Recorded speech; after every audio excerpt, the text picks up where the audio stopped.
ಇವತ್ತು ನಾವು ಕಾಂಗ್ರೆಸ್ ಪಕ್ಷದ ವತಿಯಿಂದ ಹೋರಾಟವನ್ನ ಮಾಡ್ತಾ ಇದ್ದೀವಿ. ಏನಂತ ಅಂದ್ರೆ ಕಾಂಗ್ರೆಸ್ ಪಕ್ಷ ಬಡವರನ್ನ ಸ್ವಾಭಿಮಾನದಿಂದ ಬದುಕೋಕೆ ಹಾದಿ ಮಾಡಿತ್ತು. ಈ ನರೇಗಾ ಅಂತಕ್ಕಂಥ ಈ ಕಾರ್ಯಕ್ರಮದಡಿಯಲ್ಲಿ 12.5 ಲಕ್ಷ ಜನ ಅದರ ಒಂದು ಬೆನಿಫಿಟ್ ಅನ್ನ ತಗೊಳ್ತಾ ಇದ್ದಾರೆ. ಅದರಲ್ಲಿ 50% ನಮ್ಮ ಹೆಣ್ಮಕ್ಳು, 50%ಗಿಂತಲೂ ಹೆಚ್ಚು ನಮ್ಮ ಹೆಣ್ಮಕ್ಳು.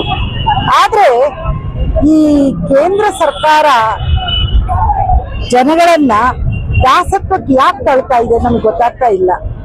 ಬಡವರು ಸಂತೋಷ ಬಾಳ್ತಕ್ಕಂಥದ್ದು ಇವ್ರಿಗೆ ಇಷ್ಟ ಇದೆಯಾ ಇಲ್ಲ, ಯಾಕೆ ಈ ಮಟ್ಟಕ್ಕೆ ಹೀಗೆ ಮಾಡ್ತಾ ಇದ್ದಾರೆ. ನಾವು ಹೋರಾಟದಿಂದ ಅವರು ಆವಾಗ ಮೋದಿಜಿಯವರು ಹೇಳಿದ್ರು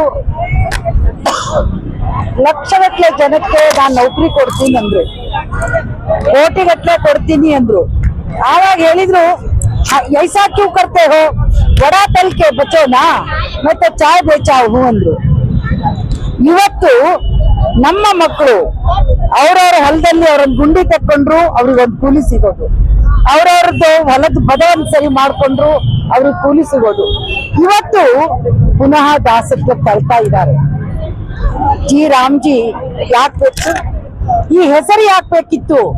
ಸರ್ಕಾರವನ್ನ ಆಳ್ರಿ, ಕೇಂದ್ರದಲ್ಲಿ ಕುತ್ಕೊಳ್ರಿ, ಒಳ್ಳೆ ರಾಜ್ಯಭಾರ ಮಾಡ್ರಿ, ಎಲ್ರಿಗೂ ನೀವು ಬದುಕನ್ನ ರೂಪಿಸ್ಕೊಡ್ರಿ, ಧ್ವನಿ ಇಲ್ದವ್ರಿಗೆ ಧ್ವನಿ ಕೊಡ್ರಿ ಅಂತ ಹೇಳಿದ್ರೆ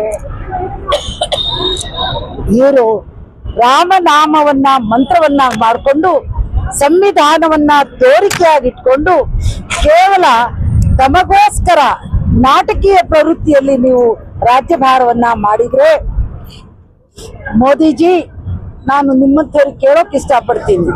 ನಾನು ಒಬ್ಬ ಲಂಬಾಣಿ ಹೆಣ್ಮಗಳು, ಬಡತನದಲ್ಲಿ ಬಂದಿರತಕ್ಕಂಥ ಜನ ನಾವು. ಎಷ್ಟೋ ಜನ ಹೆಣ್ಮಕ್ಳನ್ನ ಈ ರೀತಿಯಲ್ಲಿ ಒಂದು ಸ್ಥಾನದಲ್ಲಿ ಶಾಸಕರನ್ನಾಗಿ ಮಾಡಿರ್ತಕ್ಕಂಥ ನನ್ನ ಕಾಂಗ್ರೆಸ್ ಪಕ್ಷ ಎಲ್ಲಿ, ನೀವೆಲ್ಲಿ?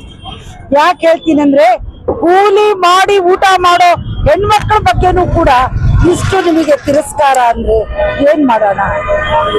ಹಾಗಾಗಿ ನಾವು ಹೇಳ್ತಕ್ಕಂಥದ್ದು ಏನಂದ್ರೆ, ಕಾಂಗ್ರೆಸ್ ಪಕ್ಷದ ಇವತ್ತಿನ ನಮ್ದು ಹೋರಾಟ ಕೇವಲ ಒಂದು ದಿನಕ್ಕಾಗಿ ಅಲ್ಲ.